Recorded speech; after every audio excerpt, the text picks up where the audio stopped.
Saya adalah orang Jakarta pertama, orang Betawi pertama dalam sejarah Jakarta jadi ketua DPRD. Ini sebuah karunia. Namun pertanyaan selanjutnya, apa manfaatnya buat orang Jakarta dengan terpilihnya saya orang Jakarta jadi ketua DPRD, kan begitu ya? Tentu amanat Undang-Undang 2 2004 tentang pemajuan budaya Betawi menjadi concern kita. Dan saya ingin semua menghimpun semua kekuatan Betawi ya agar bersatu untuk sama-sama memberikan manfaat buat seluruh warga. Orang Jakarta ini welcome pada semua pendatang, dan Jakarta adalah rumah buat seluruh warga Indonesia.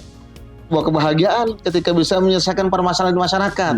Karena kalau masyarakat langsung menempuh birokrasi panjang, lama, belum tentu sampai ke atas. Kalau dengan kita langsung ya jumping, langsung ke pembuat keputusan. Berarti Bapak bisa garansi ya masyarakat silakan saja. Silakan saja. Bisa datang kapanpun, iya. Bisa kontak kapanpun. Saya kan dari fraksi PKS. Ya. Kalau PKS hari Selasa itu hari aspirasi. Oke. Kalau saya tiap hari aspirasi. Ya. Kadang saya makan siang itu saya gabung dengan makan sore. Saking tamu yang begitu banyak.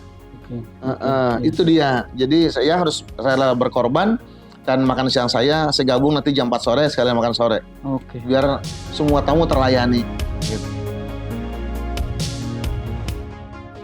Assalamualaikum warahmatullahi wabarakatuh. Waalaikumsalam warahmatullahi wabarakatuh. Halo Sobat WK, Sobat Tribun Network dimanapun berada. Jumpa lagi dengan saya Eko Priyono, manajer peliputan di Warta Kota Network. Kali ini saya bersama Ketua DPRD Bapak Khoirudin. Assalamualaikum Pak Ketua. Assalamualaikum warahmatullahi wabarakatuh. Selamat pagi. Pagi. Apa kabar Pak? Baik, alhamdulillah. Wah, ini wajahnya kelihatan cerah. Amin, amin. Pak, gimana Pak memandang apa ya perkembangan Jakarta hari-hari ini gitu? Bapak kan 2019 terpilih ya, iya, anggota Dewan sebagai wakil. Kemudian 2024 terpilih lagi, dipilih rakyat, dan kali ini menjabat sebagai ketua. Memandang itu berbedanya apa Pak? Iya, tentu yang pertama ganti gubernur, ganti RPJMD, rencana pembangunan jangka menengah daerah. Ya. RPJMD menjadi patokan gubernur dalam membuat rencana kerja pemerintah daerah. Dua gubernur yang berbeda RPJMD tentu berbeda wajah, berbeda orientasi. Ya, tapi semuanya tujuannya buat masyarakat. Dari RPJMD berbeda gubernur, kita ikat dengan RPJPD, rencana pembangunan jangka panjang daerah yang berlaku sampai 2045. Jadi secara umum memang berbeda, tapi perbedaannya tidak boleh keluar dari RPJPD. Nah, apa aja sih Pak yang disusun DPRD untuk bersinergi ya dengan Pak Gubernur yang mana? Ya, kita dalam pembangunan ada skala prioritas yang memang dibutuhkan masyarakat. Ya, diantaranya masalah banjir, masalah macet, masalah sampah. Ya, siapapun gubernurnya ini masalah prioritas Jakarta yang harus diselesaikan. Di zaman gubernur sebelumnya, di zaman Mas Harm hari ini, ya kita masih punya masalah dan masalah banjir. Bahkan saya lebih agresif ya untuk meminta eksekutif ya membuat perjanjian kinerja, ya KPI. Jadi dinas SDA misalnya yang menangani banjir, hari ini ada berapa titik banjir yang bisa dideteksi oleh kepala dinas. Kalau setelah kita berikan anggaran, setelah tahun bekerja, setelah 12 bulan, dia bisa menurunkan berapa titik lagi. Jadi itu menjadi ukuran kinerja dari sumber daya air. Jadi semua dinas saya akan saya minta untuk membuat KPI sebagai perjanjian kinerja untuk mengevaluasi kinerjanya.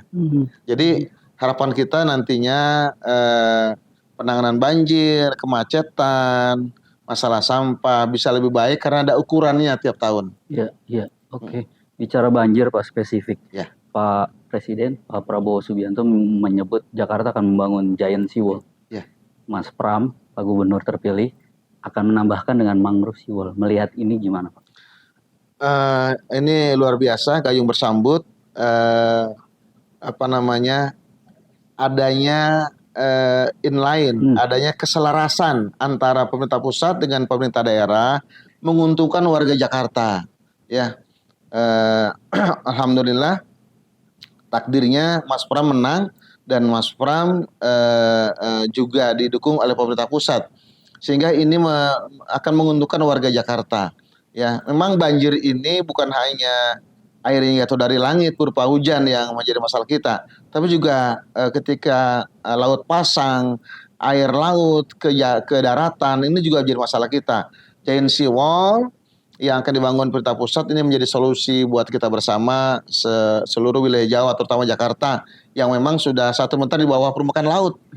Ya, dan di antaranya juga bukan hanya Giant Sea Wall, juga ada tanaman bakau yang bisa menghambat abrasi air laut. Jadi memang alhamdulillah Mas Pram ini seiring sejalan satu frekuensi dengan gubernur dengan presiden terpilih sehingga nanti bisa saling menguatkan untuk melayani warga Jakarta. Meskipun di Pilpres kemarin atau Pilkada beda ya Pak? Iya. Tapi kita punya titik temu yang sama, yaitu melayani warga Jakarta. Karena hakikatnya pemimpin adalah pelayan masyarakat. Ya, kalau sama-sama melayani masyarakat ya kita harus bertemu di titik layanan itu. Gitu. Nah, posisi DPRD sekarang gimana? Kalau di sebelumnya tanpa menyebut nama, menempatkan diri sebagai oposisi. Padahal sejatinya gubernur dan DPRD ya mitra. Akan seperti apa? Iya, tentu memang secara psikologis terasa. Kemarin saat pilkada Mas Pram dengan PDIP di belakangnya, kemudian kita nih sebagian besar mayoritas dari Ridho yang didukung oleh 91 anggota dewan dari 15 partai yang berkoalisi. Ya, tentu ini ada dampak psikologis. Namun demikian kita diikat oleh regulasi yang ada Undang-Undang 23 2014 yang menyatakan bahwa pemerintahan daerah itu adalah gubernur dan DPRD. Artinya kita satu rumah, cuma beda kamar. Jadi selayaknya tidak beroposisi. Kalau beroposisi yang dirugikan masyarakat. Kita sama-sama pemerintahan daerah, saling mendukung, satu rumah hanya beda kamar. Lain dengan pemerintah pusat, ya legislatif dan eksekutif beda rumah. Ya, kalau kita satu rumah sama-sama pemerintahan daerah. Berarti nggak akan ada ceritanya berseberangan gitu, Pak? Kita akan koalisi, akan kolaborasi. Ya, yang pernah saya ungkapkan dalam pantun saya. Gimana? Ya, beli gas ke Pantai Sanur. Cakep. Yang lupa membeli terasi. Cakep. Selamat bertugas dan Pak Gubernur dan Wakil Gubernur. Cakep. Kita siap berkolaborasi. Iya. Siap. Oh itu ya. Intinya tagline kolaborasi. Kolaborasi. Nah, hal apa lagi Pak yang akan dilakukan DPRD sebagai pembuat kebijakan ya Pak ya? Iya.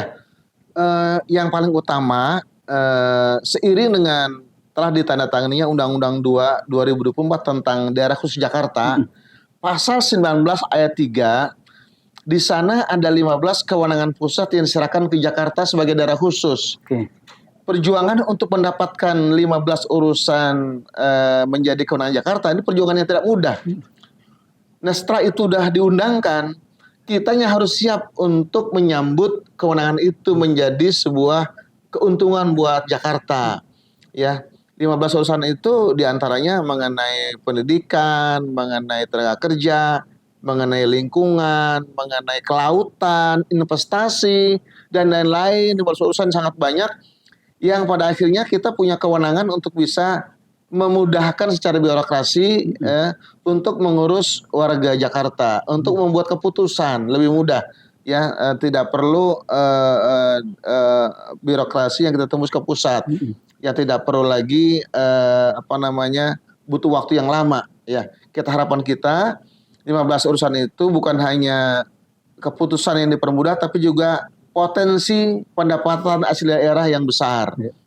Ya, karena ketika ada otoritas pasti ada potensi PAD, pendapatan asli daerah. Ya, masalahnya apakah kita DPRD sudah siap untuk membuat regulasi 15 urusan itu dia masalahnya. Kalau kita tidak ada kesiapan dan tidak ada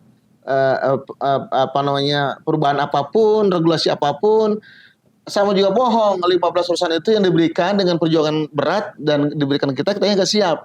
Makanya bulan lalu saya telah memanggil Biro Hukum, berikut Biro Kerjasama Daerah, meminta eksekutif untuk segera menyiapkan diri, segera bekerja sama membangun kemitraan dengan kampus-kampus yang punya fasilitas hukum agar menyiapkan draft peraturan daerah, kajian akademik dan draft peraturan daerah terkait dengan hak dan kewenangan kita dengan 15 urusan itu. Kita memastikan bahwa pemerintah pusat hanya menggunakan kewenangannya di kementerian sebatas NSPK, norma, standar, prosedur, kriteria. Eksekutornya adalah Pemda. Harapan kita demikian, ya, agar nantinya ke depan seluruh kewenangan itu juga berdampak pada peningkatan PAD. Ketika PAD meningkat, harapan kita lebih banyak melayani masyarakat. Jadi ada plus minus. Jakarta tidak ibu kota. Plusnya adalah kita diberikan kewenangan yang lebih sebagai daerah khusus dan Jakarta sebagai kota global. Tentu untuk membangun Jakarta dengan standar indikator kota global menjadi besar dananya, biaya dana yang dibutuhkan, anggaran yang dibutuhkan.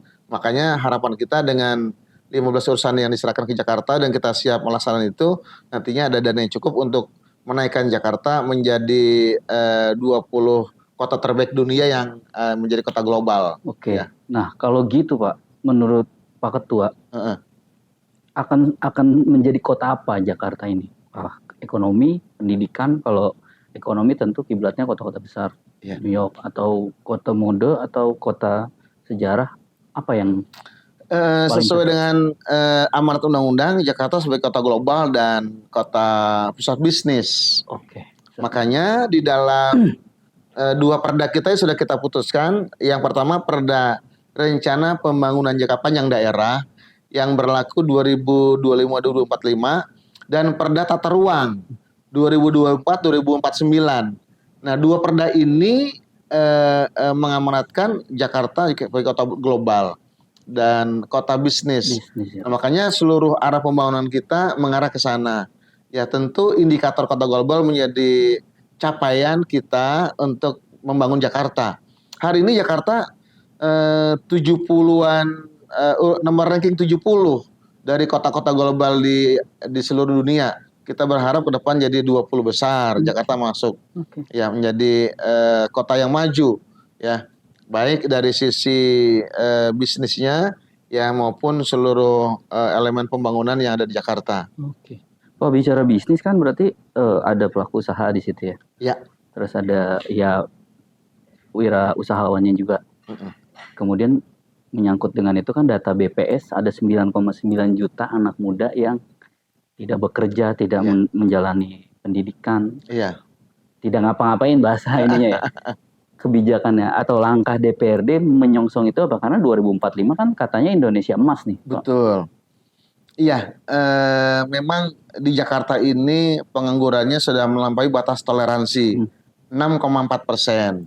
Ya, toleransinya yang dianggap wajar itu 3%.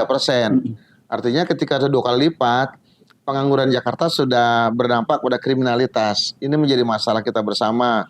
Ya, tentu kami dari DPRD sudah komunikasi, diskusi dengan pemerintah eksekutif, gubernur dan dinas tenaga kerja, ya, Pak Hari Nugroho, ya, untuk mencarikan solusi. Ya, Jakarta kota global, kota bisnis, harapan kita dapat menyerap lapangan kerja yang besar-besaran ke depan. Ya, apalagi pesisir utara akan dikembangkan jadi pusat pariwisata dan bisnis. Tentu ini menyerap tenaga kerja yang sangat besar buat Jakarta. Sebelum itu terwujud, kami menjalin kerjasama dengan beberapa negara yang butuh tenaga kerja tingkat menengah, tenaga kerja berpendidikan menengah, ya, dengan Jepang, ya, dengan negara bagian Amerika, Guam. Saya sudah ketemu dengan Gubernur Guam, ya. Kita akan dalami, bahkan permintaan Jepang kepada kita yang sangat besar belum kita penuhi, dan nanti kita akan kerjasama dengan dinas tenaga kerja untuk membuat balai pelatihan, menyiapkan tenaga kerja kita yang siap dikirim ke luar negeri. Kendala kita adalah kendala bahasa. Ya, kendala bahasa. Ya, bahasa Inggris kita ya yang dikirim ke luar negeri butuh waktu untuk pelatihan. Apalagi dengan kirim ke Jepang mensyaratkan bisa bahasa Jepang. Ya, kita akan siapkan para tenaga kerja kita untuk dikirim ke negara-negara yang membutuhkan tenaga kerja dengan bahasa lokal. Ya, harapan kita dari sini nanti akan menurun jumlah tingkat penganggurannya. Dan mereka adalah pejuang-pejuang devisa buat Indonesia. Itulah. Betul. Perlu perhatian juga dan kebijakan lebih Betul, tepatnya. betul. Ya. Pak, bicara kapasitas Bapak sebagai Ketua Dewan dan tentu harus bertanggung jawab juga ke konstituen. Ya. Cara membagi konsentrasinya gimana? Iya, saya bersyukur Dewan itu ada waktu untuk reses. Ya, reses ketemu konstituen. Ya, karena di reses itu kita bisa menyerap apa sih yang mereka aspirasikan, yang bisa kita perjuangkan. Ya, bahkan saking istimewanya reses, hasil reses langsung diparipurnakan. Kalau mereka menyampaikan usulannya lewat musrenbang itu berjenjang. Musrenbang kelurahan, lalu masuk kecamatan, diseleksi mana yang lanjut, mana yang dicoret. Tingkat kota madya juga diseleksi lagi. Tingkat provinsi diseleksi lagi. Kalau yang dari dewan langsung diparipurnakan, jalan pintas, jalan tol. Ya, kami semua dewan di DPRD DKI Jakarta bersyukur dapat ketemu konstituen setahun 3 kali. Ya, 1 kali reses 24 titik. Jadi begitu banyak ketemu konstituen, harapan kita masyarakat punya ruang yang cukup untuk ketemu dewan. Di samping itu juga masyarakat bisa ketemu dewan secara langsung, usulan langsung. Bahkan di ruangan saya di sini di DPRD ya, silakan saja masyarakat bersurat. Tapi tidak semua orang saya terima. Ada yang saya disposisi ke komisi A, B, C, D, E agar tidak menumpuk di saya semua. Jadi ini rumah wakil rakyat, rakyat yang punya permasalahan terkait dengan pembangunan Jakarta, silakan disampaikan. Jangan masalah hukum dibawa ke kita. Kita bukan aparat penegak hukum, jadi kita nggak mampu. Ya, kalau masalah pembangunan Jakarta silakan. Ya, kita akan coba selesaikan bersama-sama. Bahkan seringkali ketika masyarakat bersurat resmi, kita udah tahu masalahnya, kita panggil instansi terkait, dinas terkait, kita bincangkan bareng-bareng, carikan solusi bareng-bareng. Insya Allah selama ini selalu ada jalan keluar. Dan buat kita sebuah kebahagiaan ketika bisa menyelesaikan permasalahan masyarakat. Karena kalau masyarakat langsung menempuh birokrasi panjang, lama, belum tentu sampai ke atas. Kalau dengan kita langsung, ya jumping, langsung ke pembuat keputusan. Berarti Bapak bisa garansi, ya masyarakat silakan saja. Silakan saja. Bisa datang kapanpun, bisa kontak kapanpun. Saya kan dari fraksi PKS. Kalau PKS hari Selasa itu hari aspirasi. Oke. Kalau saya tiap hari aspirasi. Kadang saya makan siang itu saya gabung dengan makan sore. Saking tamu yang begitu banyak. Itu dia. Jadi saya harus rela berkorban. Dan makan siang saya gabung nanti jam 4 sore sekalian makan sore. Biar semua tamu terlayani gitu. Ngomong-ngomong makan siang, Pak. Iya. Ini ada makan bergizi gratis. Oh iya. Betul. Di program prioritasnya Pak Presiden ya. Iya. Bagaimana Pemprov menjembatani hal ini? Apa saja yang akan dilakukan? Ya. Nah, kebetulan MOU untuk pelaksanaan makan siang ya kalau di Jakarta itu dilaksanakan oleh Badan Intelijen Negara Daerah Jakarta dengan eksekutif pemerintahan DKI Jakarta. Saya sudah rapat kemarin, ya kita sudah menyiapkan 14 titik dapur untuk menyiapkan makan siang gratis untuk melayani 126 sekolah yang bisa mengcover 42.000 siswa. Ini sampai bulan Januari kemarin. Bahkan ke depan kita ingin 153 dapur. Satu dapur melayani 2.000 orang sampai 3.000 orang. Jadi luar biasa, kita siapkan semuanya. Bahkan anggaran kita sudah kita siapkan untuk membantu terlaksananya program pemerintah pusat. Jadi berarti kita bukan siap. Anggaran utamanya bukan di Pemprov ya, bukan di APBD kita. Bukan, dari pemerintah pusat. Yang tadi dibantu sifatnya mendorong aja gitu. Daya dukung, supporting.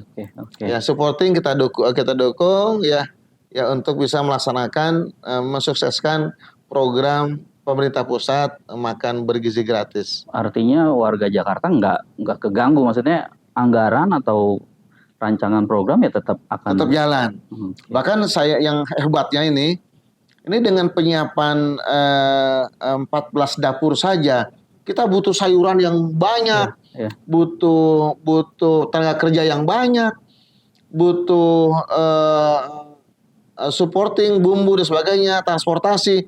Ini menggerakkan ekonomi Jakarta. Saya berterima kasih kepada pemerintah pusat dengan program ini, ekonomi tumbuh bergeliat, ya, dan uang berputar. Itu dia dampaknya yang luar biasa. Iya. Tapi Pak, itu memungkinkan ada monopoli ya ketika ditunjuk satu vendor misalnya gitu. Gimana cara monitornya supaya ya betul-betul semua orang ngerasain efeknya gitu. Betul. Jadi Dewan salah satu tugasnya adalah monitoring, ya, monitoring kebijakan, pengawasan. Dan kita pastikan kita datang, bahkan saya sudah sepakat dengan Kepala BIN daerah, ya, Majen Joko, untuk sama-sama melihat dapur kita yang sudah existing, ya, bagaimana pelaksanaannya, dan sudah dipastikan bahwa masyarakat bisa terlibat dalam pelaksanaan makan bergizi gratis. Ya, bahkan swasta juga boleh ikut terlibat langsung, boleh bikin dapur gitu ya. Kita mengawasi, memastikan bahwa makanan itu sehat, nggak basi, standar gizinya, kebersihan, gizinya kita kontrol. Karena kan disyaratkan 400 kalori gizinya. Ya, kita nanti tugas kita di situ. Ya, jadi keputusannya, anggarannya dari pusat semua kita supporting. Apa bicara APBD yang udah diketok 91 triliun. 34. Kayaknya itu paling gede ya Pak se-Indonesia. Terbesar se-Indonesia dan terbesar sepanjang sejarah Jakarta. Apa aja Pak prioritasnya gitu? Tentu. Dan ini apa bedanya sih dengan sebelumnya gitu? Ya ini kan DPRD pasti melanjutkan ya. Tapi apa yang di era Bapak ini yang akan kami prioritaskan? Tentu masalah yang jadi keluhan masyarakat adalah yang pertama layanan dasar. Layanan dasar itu pendidikan dan kesehatan. Untuk pendidikan kita sudah sepakat dengan seluruh DPRD, seluruh dewan, seluruh fraksi di Komisi E utamanya, dan saya yang ketok palu bahwa layanan pendidikan yang ada di Jakarta harus adil. Jangan hanya negeri yang gratis, SD negeri, SMP negeri, SMA, SMK negeri, guru-gurunya juga sejahtera. Swasta bayar mahal, kemudian sarananya juga nggak lengkap. Kan yang sekolah di swasta juga bayar pajak juga. 2/3 PAD Jakarta juga dari pajak masyarakat, dari 13 jenis pajak. Harusnya jangan terlalu berbeda, jangan terlalu diskriminatif. Nah, untuk tahun ini kami sudah menganggarkan 2,3 triliun untuk diberikan kepada pendidikan. Jadi SD ke depan gratis, swasta, SMP swasta, SMA dan SMK swasta gratis. Dengan syarat ketentuan berlaku. Tidak seluruh sekolah. Sekolah-sekolah yang sudah sekolah mahal, kelas atas, tidak gratis. Karena dana dari pemerintah tidak cukup untuk menanggulangi operasional mereka. Gitu. Jadi sekolah tertentu yang siap dengan persyaratan kita. Dan tentu untuk melaksanakan sekolah gratis itu butuh waktu. Hari ini yang belum siap adalah regulasinya. Dananya udah ada, tapi regulasinya belum siap, sedang kita godok. Nah, tahun ini kita hanya pilot project, piloting dulu di 30 sekolah. Nanti dari piloting itu kita bisa melihat mana yang perlu diperbaiki, mana yang perlu dipertajam, mana yang perlu dipertegas. Dari situ baru nanti tahun depan harapan kita seluruh sekolah di Jakarta yang punya hak dan bersedia MOU sekolah gratis kita akan supply dananya. Tapi baru negeri ya Pak ya? Swasta. Kalau negeri kan udah otomatis. Otomatis. Swasta. Nah, itu harapan kita. So ada PR lagi ke depan. Pendidikan itu bukan hanya formal, informal juga kewajiban negara. Karena pendidikan itu layanan pemerintah kepada masyarakat setelah masyarakat bayar pajak. Informal itu ada majelis taklim, ada guru ngaji, di gereja ada sekolah minggu, di wihara, di Buddha juga ada juga. Mesti tahu jawab pemerintah semua. Masyarakat kan udah bangun majelis taklimnya, ya bangun gerejanya, udah beli tanahnya. Masa pemerintah nggak bersedia untuk mendanai operasionalnya gitu ya? Iya. Nah, ke depan itu menjadi PR kita. Mudah-mudahan ke depan kalau PAD kita meningkat, kita perluas dengan layanan pendidikan informal dan non formal. Oke. Gaji guru swasta juga dinaikin. Ya insya Allah nanti mudah-mudahan teman-teman semua dengan kajiannya dan Dinas Pendidikan sudah saya koordinasi dengan Dinas Pendidikan. Saya ingin ke depan hibah guru swasta dinaikin 100%.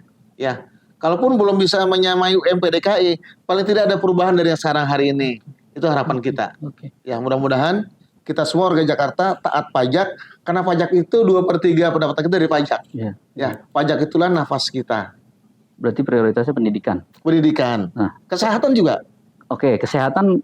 Saya bicara pendidikan dulu, Pak. Ya, Saya lihat di kota Tangerang ya, saya Ya. lihat itu ya memang sudah berjalan tuh, Pak. iya, Kebijakannya artinya menggandeng swasta untuk memfasilitasi anak-anak yang belum bisa masuk ke sekolah negeri karena kuota. iya. Akan seperti itu berarti ya kira-kira. Kita Jakarta sudah berlanjut juga, sudah berlangsung juga dengan PPDB bersama. Siswa baru yang di negeri tidak tertampung, kita tampung di swasta, tapi pemerintah yang tanggung Ya, jawab biayanya. Dan ini sangat membantu. Itu saja sekolah swasta terbantu. Ya. Sangat berterima kasih. Apalagi kalau kita gratiskan. Harapan kita swasta itu juga menjadi prioritas, menjadi tempat yang dituju oleh masyarakat. Bukan hanya negeri, ya, karena kita akan pantau kualitas swasta sama dengan negeri. Ya. Nah, bicara pendidikan, Bapak tadi bilang udah koordinasi sama dinas. Ya. Yang sering di bulan Juli, yang jelang-jelang bulan Juli, April, Mei itu. Iya. Zonasi ini anak gue masuknya nih, Ustaz, gitu. Pak Ketua gimana ini melihatnya gitu? Kan harus diselesaikan ini, Pak. Betul. Memang setiap PPDB pasti saja suasana riuh, dinamis, mengemuka ya di media sosial, media mainstream. Ya, tentu ini belum tentu bisa selesai besok karena kita nyiapin regulasi dulu. Ya. Tapi memang kita ingin memperbesar PPDB bersama sehingga yang tidak tertampung di negeri bisa tampung di swasta. Negeri tidak cukup ya kapasitas ruang kelasnya untuk bisa menampung semua calon murid. Itu dia. Jadi dibutuhkan swasta, tapi swasta yang gratis. Mereka ngejar negeri karena negeri itu yang pertama gratis, yang kedua kualitasnya bagus, sarananya lengkap. Sekarang kita pemerintah mendanai swasta, memberikan peningkatan kualitas guru swasta, lalu memberikan swasta bantuan sarana prasarana agar nantinya layanan negeri swasta sama gitu. Nah, kemudian masih terkait sekolah, Pak Ketua. Kan dulu kita ngalamin Eptanas, terus UAN, dan lain-lain, ujian akhir lah kira-kira. Iya. Menurut Pak Ketua, ya untuk mendidik atau menghasilkan generasi yang SDM yang berkualitas, perlu diadakan lagi atau dengan sistem yang kemarin berlaku? Tentu semua sistem ada plus minus. Ya, sistem Eptanas, ujian akhir nasional, itu pun banyak kekurangannya, walaupun kelebihannya banyak. Belajar itu bukan hanya kognitif yang diukur, afektif, psikomotorik. Soal yang disajikan oleh peserta didik dalam ujian itu hanya kognitif. Kognitifnya pun pada tingkat terendah. Kan kognitif itu udah pengetahuan, pemahaman, penerapan, analisa, sintesa, evaluasi.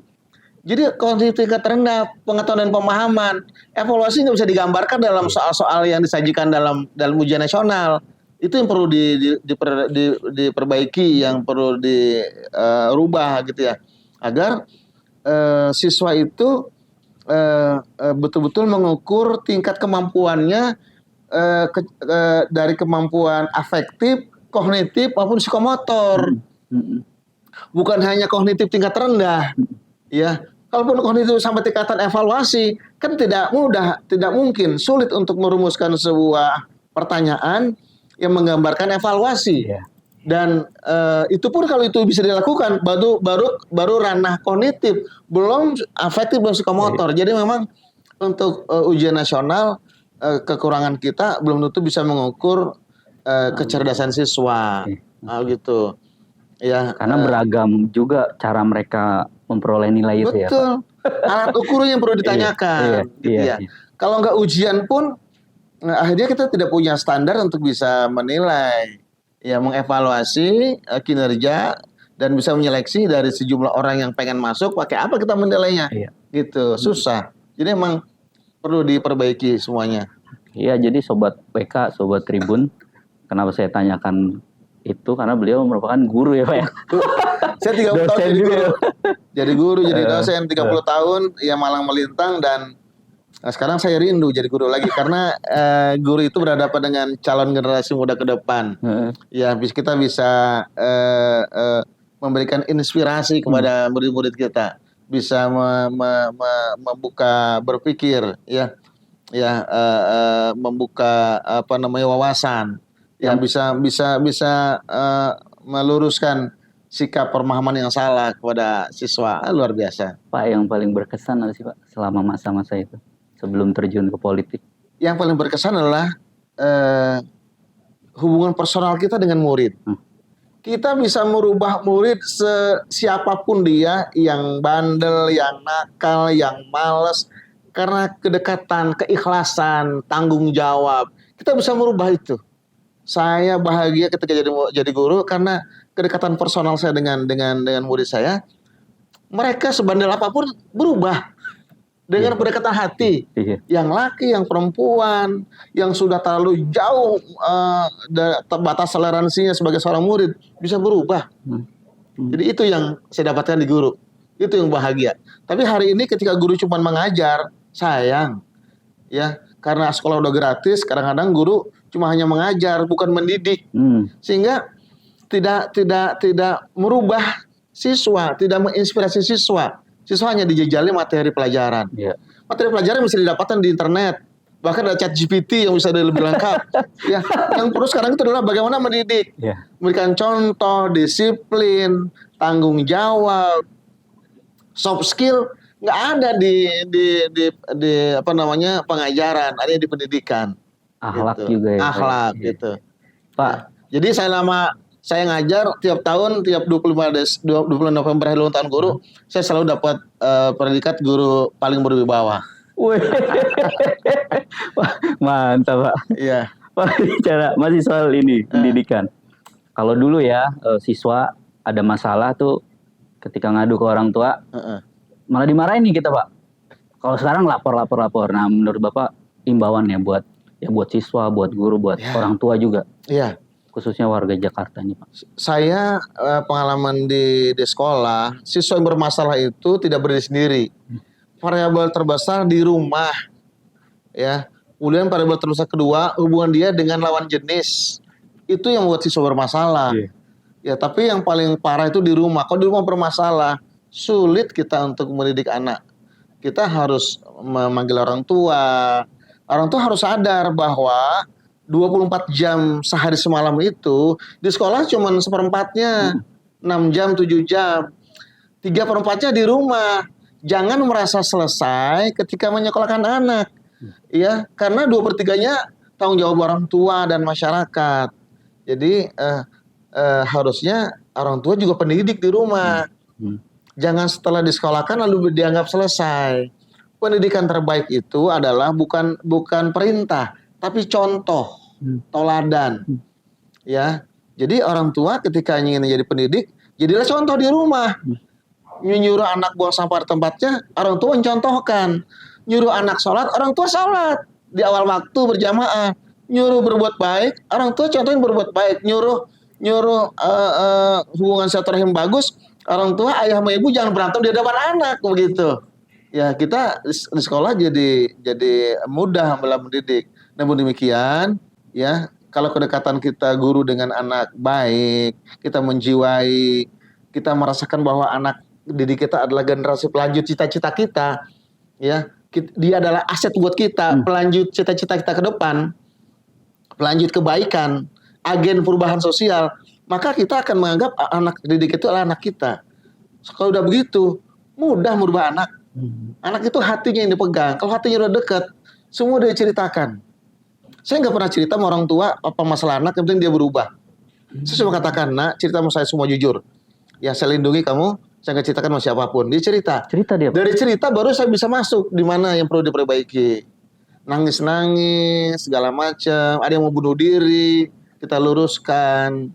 Ya, saya betul-betul mendapatkan banyak banyak pelajaran, ibroh ketika jadi guru. Wah, spesial banget ya, Pak. Spesial banget. Nah, sekarang ketika jadi ketua DPRD, saya ingin memperbaiki guru pendidikan dari sisi kebijakan, dari sisi anggaran. Itu makanya sekolah gratis, nanti guru akan diberikan honor tambahan hibah, gitu ya. Lalu sekolah swasta akan diberikan fasilitas, guru-gurunya diberikan penataran semacam in-service training, gitu ya. Ini semua harus kita lakukan bersama dan saya menjiwai itu karena saya adalah guru. Pak, gimana dengan TK, PAUD, dan guru ngaji? Ya, ini dia juga masalah kita. Di Jakarta, di Indonesia ada dua pembuat kebijakan pendidikan. Yang pertama Kementerian Agama, yang kedua Kementerian Pendidikan Nasional. Semua sekolah madrasah, ya PAUD, ya kemudian bukan PAUD ya maaf, Rodatul Atfal, TPA, Madrasah Diniyah, Ibtidaiyah, Tsanawiyah Aliyah, Kemenag. Kita nggak mampu menjangkau Kemenag karena lain rumah tangga. Untuk PAUD, TK, SD, SMP, SMA di bawah Dinas Pendidikan. Jadi ketika kita ingin memperbaiki seluruh warga Jakarta yang sekolah, kita terbentur di ke sekolah yang di bawah koordinasi Kementerian Agama. Karena kita nggak bisa intervensi langsung. Kita harus koordinasi, hibahnya ke Kementerian Agama, baru turun ke madrasah. Selama ini sih berjalan lancar, nggak ada masalah. Ya, tapi ketika kita mau sekolah gratis, kita baru sekolah gratis SD, SMP, SMA, SMK. Madrasah belum. Iya, kita harus koordinasi dulu. Iya, melihat madrasah seberapa besar, jumlah siswanya yang perlu kita kalkulasi, seberapa kuat kemampuan anggaran kita. Oke. Gitu. Pak, bicara program tadi Bapak bilang juga singgung soal kesehatan. Layanan yang orang semua pakai gitu ya, siapapun pakai. Akan ada sesuatukah yang dikerjakan DPRD bersama Pemprov nantinya? Ya, Mas Pram pastinya akan membuat RSUD baru. Ya, di kawasan Jakarta Timur. Saya lupa kecamatannya. Tipe apa? Tipe C. Oke. Tipe C. Ya. Kita bersyukur kemarin di zaman Pak Anies banyak RSUD bermunculan di tingkat kecamatan. Naik kelas dari puskesmas pembina. Jadi RSUD kelas D, ya ada yang kelas C, ya. Bahkan Tarakan itu sekarang kelas A. Dulunya puskesmas kelurahan. Terus berkembang. Dan ini semua kita kembangkan, ya, rumah sakit kita, fasilitasnya kita lengkapi, dokternya kita tambah untuk menjamin layanan kesehatan kepada masyarakat. Dan tentu rasio antara rumah sakit, dokter, dan jumlah penduduk tidak sebanding. Makanya antri tetap bisa kita temui. Sistem kita buat, ya, pendaftaran online biar dia tahu kapan datanya, nggak terlalu lama antri. Itu pun masih antri juga gitu. Dari ya. Subuh, Pak Ketua. Dari subuh. Kita sedih melihat itu. Kita keterbatasan jumlah penduduk yang banyak, ya. Dan tanah di Jakarta sangat mahal, tidak mudah untuk bangun rumah sakit. Ya, jadi sampai hari ini pun ada kelurahan yang belum punya puskesmas. Iya. Dan layanan RSUD kita pun terbuka untuk orang Tangerang, orang Depok, orang Bekasi. Jadi memang terus kita benahi, kita tambah anggarannya, ya kita sekolahkan para dokternya menjadi spesialis dan subspesialis, ya, untuk melindungi warga Jakarta. Gitu. Nah, yang tadi di Jakarta Timur di mana, Pak? Dan apa urgensinya? Betul, di sana belum ada RSUD. Oke. Dan penduduknya padat. Lalu rumah sakit yang ada, RSUD yang ada terlalu banyak antrinya. Makanya kita perlu bangun rumah sakit baru RSUD di tingkat kecamatan. Namun demikian, saya sudah sampaikan ke Mas Pram, gubernur terpilih, di Jakarta ini rumah sakit kita, rumah sakit yang semuanya tidak ada satu rumah sakit paripurna. Jadi ketika ada pasien akan dirujuk ke layanan rumah sakit RSUD tertentu yang memang core dia di situ. Ada RSUD yang melayani jantung, RSUD yang melayani ginjal, RSUD yang pencernaan, RSUD yang penyakit kulit dan kelamin. Ya, jadi ini semua menjadi pasien berpindah-pindah, masyarakat menjadi susah. Kita ingin ke depan sih mudah-mudahan pemerintah Jakarta, Mas Pram bersepakat untuk sama-sama bangun rumah sakit yang berstandar internasional, yang paripurna, yang kalau datang ke rumah sakit itu seluruh penyakit dilayani, nggak perlu dirujuk ke rumah sakit lain. Harapan kita begitu, dan karena Jakarta kota global, rumah sakit yang dibangun berstandar internasional dan menuju kota global. Ya, ada hotelnya, ada kampusnya, harapannya begitu. Jadi kayak kompleks gitu, Pak. Ya, jadi luas bangunannya, ya, dan bisa menangani seluruh pasien yang ada di Jakarta yang berkartu BPJS, gitu ya. Di mana itu Pak Ketua kira-kira? Harapannya sih di wilayah yang masih luas dan tidak jauh dari bandara, agar akses warga dan seluruh warga Indonesia yang ingin berobat bisa kita layani di Jakarta. Dan itu potensi pendapatannya luar biasa. Ya, hari ini kan berobat begitu mahal, ya, dan kadang keluarga yang ingin menunggui keluarganya juga susah. Tidur di emperan, di lantai, bawa pelapis, kadang pakai tikar ala kadarnya. Kenapa tidak sekalian apartemen atau hunian vertikal kita bangun dengan biaya murah untuk menampung keluarga pasien. Nah, ke depan harapannya begitu. Oke. Yang murah tapi selesai, ya mudah, ya transportasi yang mudah, ya, tapi harus masif, harus besar agar operasionalnya murah.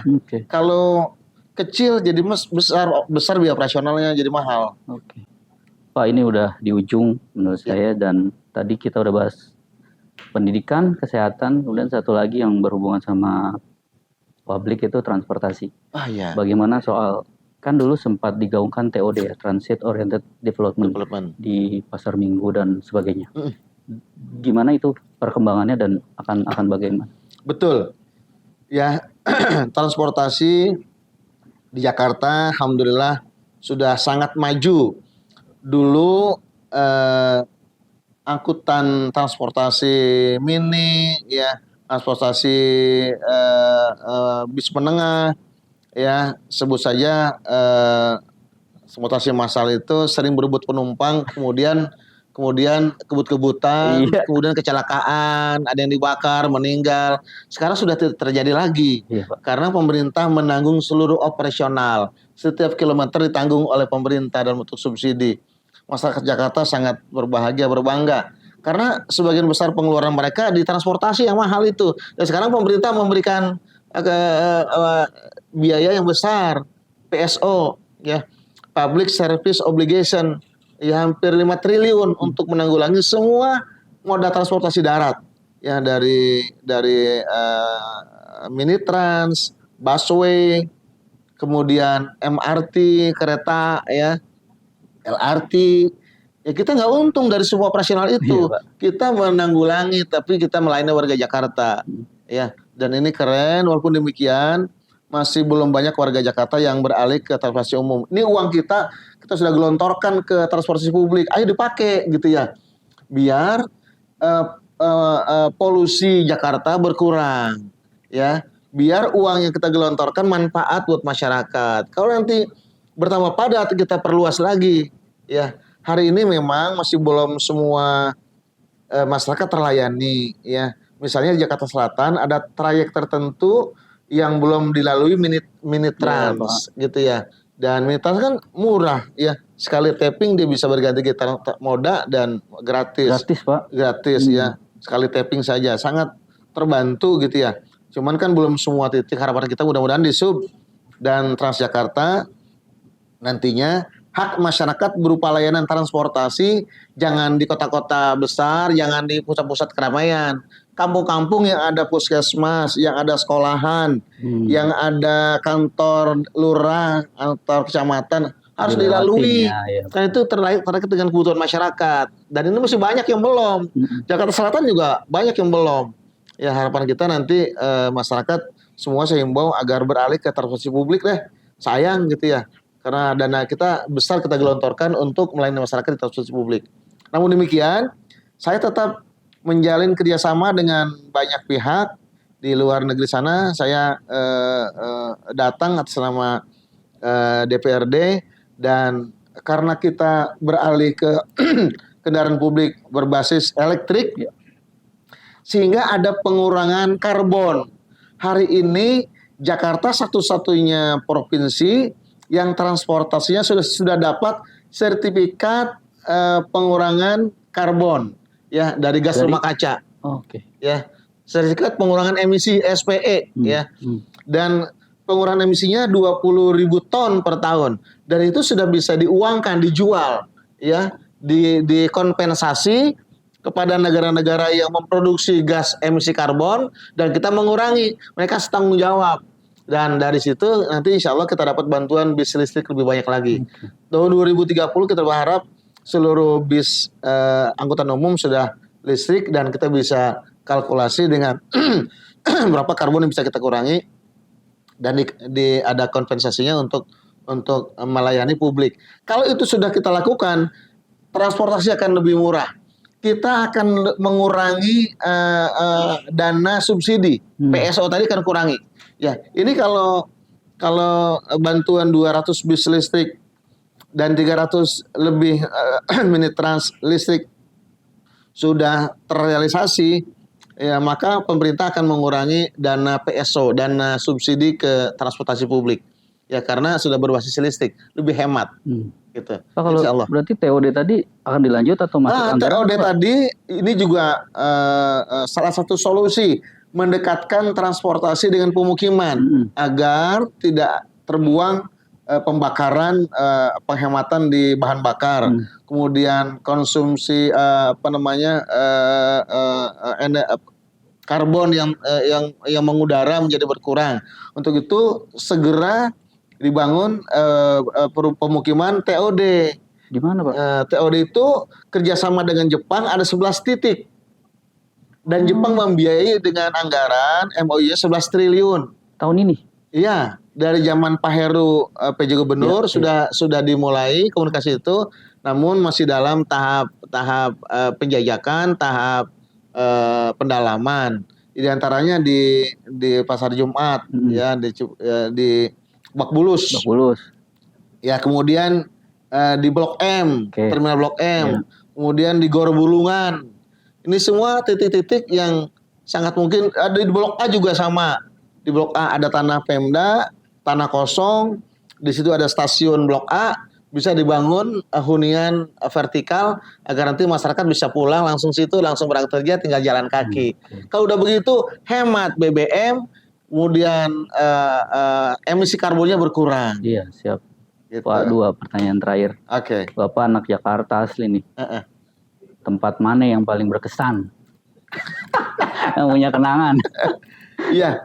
Ini sebuah karunia dari Allah. Ini semua karena Allah Subhanahu wa taala, bukan karena saya. Dan ini kerja kolektif dari seluruh kader dan masyarakat yang telah mendukung PKS. Terima kasih semuanya. Semoga ini jadi amal soleh buat kita bersama. Tentu amanah yang kita pegang kita gunakan sebaik-baiknya, yang nanti menjadi amal jariah buat seluruh yang memilih, ya.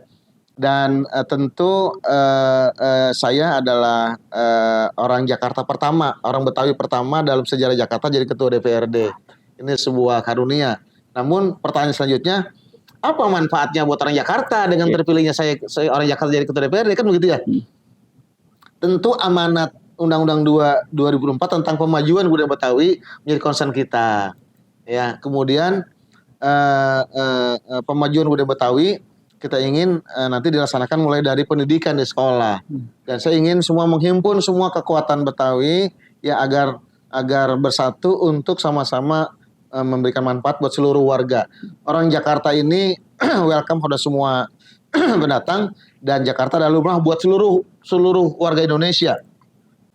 Dan semua yang tinggal di sini adalah warga Jakarta. Kita layani, nggak pandang suku, nggak pandang agama, semuanya kita layani dengan sama. Jadi tempat yang paling berkesan buat saya adalah tempat kelahiran saya, yaitu di Jakarta Barat, Timuraya. Dan sekarang Cilandak. Saya tinggal di Cilandak setelah menikah. Ya, Cilandak ini daerah yang istimewa kata saya. Istimewa kenapa tuh, Pak? Karena gubernurnya orang Cilandak, Iya. wakil gubernur juga orang Cilandak. Saya ketua DPRD orang Cilandak. Kemudian sekdanya orang Cilandak. Bahkan wakil gubernur Pak Wibi Andrino juga orang Cilandak juga. Ya, mudah-mudahan masalah Cilandak hari ini diantaranya tidak punya tempat pembuangan sampah sementara, TPS. Yang dulu dipinjamkan lahnya, sekarang nggak punya lahan. Ini tugas gubernur, tugas saya, tugas para pimpinannya di Cilandak agar punya tempat pembuangan sampah sementara kebutuhan orang Cilandak. Ya agar nanti semua warga Cilandak sampahnya tidak numpuk di tempat-tempat yang bisa mengganggu lingkungan. Oke. Nah itu insya Allah bermanfaat lah. Siap. Oke. Pak Ketua, terima kasih banyak atas kasih. waktunya. Terima kasih sudah menerima kami di kantor. Insya Allah mohon doa. Semoga Allah mudahkan dalam menjalankan tugas ini. Amin. Bermanfaat dan saya selamat dunia akhirat. Amin. Amin. Terima kasih, Pak. Terima kasih. Oke. Ya, Sobat Warta Kota dan Tribun Network, demikian obrolan kita bersama Pak Khairuddin, Pak Ketua DPRD DKI Jakarta. Sampai bertemu dengan program lain. Wassalamualaikum warahmatullahi wabarakatuh. Assalamualaikum. Terima kasih para pemirsa Tribun yang setia. Ya, semoga dengan informasi ini menambah kedekatan kita bersama untuk sama-sama bangun Jakarta. Assalamualaikum warahmatullahi wabarakatuh. Pak, makasih banyak, Pak. Terima kasih banyak.